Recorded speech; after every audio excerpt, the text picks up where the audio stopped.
یہودا خاندان کی طرف سے ترجمان بنے اور یوسف کے سامنے جھک کر رحم کی فریاد کی۔ انہوں نے سارا معاملہ ایسے اس انداز میں پیش کیا کہ یہ بات بالکل واضح ہو گئی کہ بھائی واقعی بدل چکے ہیں۔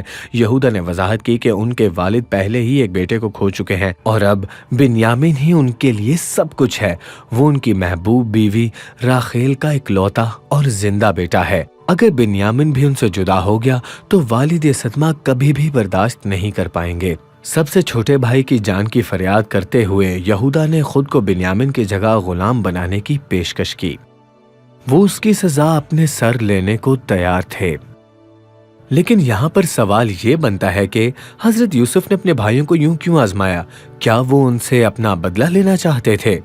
نہیں، بلکہ وہ تو اپنے بھائیوں کو معاف کرنا چاہتے تھے۔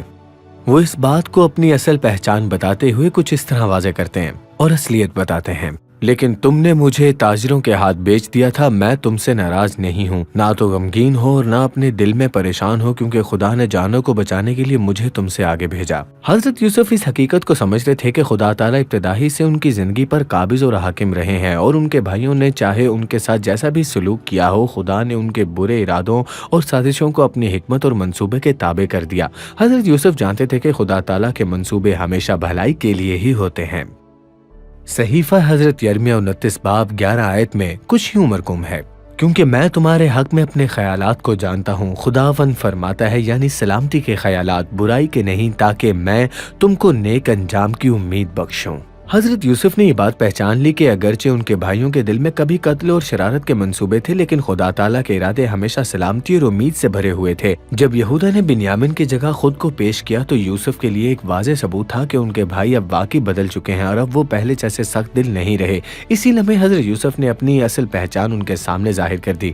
یہ ایک نہایت جذباتی اور پر اثر ملاقات تھی، جس نے نہ صرف بھائیوں کو حیرت میں ڈال دیا بلکہ بعد میں ان کے والد حضرت یعقوب سے ہونے والی ملاقات کو بھی ایک عظیم اور دل کو چھو لینے والا واقعہ بنا دیا۔ جب حضرت یعقوب کے بڑے بیٹوں نے یہ اقرار کیا کہ انہوں نے اپنے چھوٹے بھائی یوسف کے ساتھ اصل میں کیا کیا تھا تو وہ صدمے اور غم میں ڈوب گئے، لیکن اسی کے ساتھ ان پر یہ حقیقت بھی آشکار ہوئی کہ خدا تعالیٰ نے ہر حال میں حضرت یوسف کی مصر میں حفاظت فرمائی۔ اگرچہ وہ ایک خاندان کے طور پر کمزوریاں یا خامیاں رکھتے تھے، پھر بھی خدا تعالیٰ نے ان کے لیے بندوبست کیا اور ہر بحران میں انہیں سنبھالا، جیسا کہ حضرت یوسف نے اپنے بھائیوں پیدائش 50 باب 19 اور 20 آیت میں کچھ یوں فرمایا ہے، تم نے مجھ سے بدی کا ارادہ کیا تھا، لیکن خدا نے اسی سے نیکی کا قصد کیا تاکہ بہت سے لوگوں کی جان بچائی جائے، چنانچہ آج کے دن ایسا ہی ہو رہا ہے۔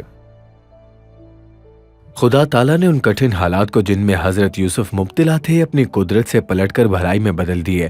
اس نے نہ صرف حضرت یوسف کو برکت بخشی بلکہ انہیں اسی کے وسیلے کے طور پر استعمال کیا جس کے ذریعے وہ اپنے بھائیوں کو بھی بچا سکے جنہوں نے ان کے ساتھ ظلم کیا تھا۔ یہ حقیقت ہمیں یاد دلاتی ہے کہ خدا تعالیٰ کا فضل انسانی عقل و فہم سے بالا تر ہے۔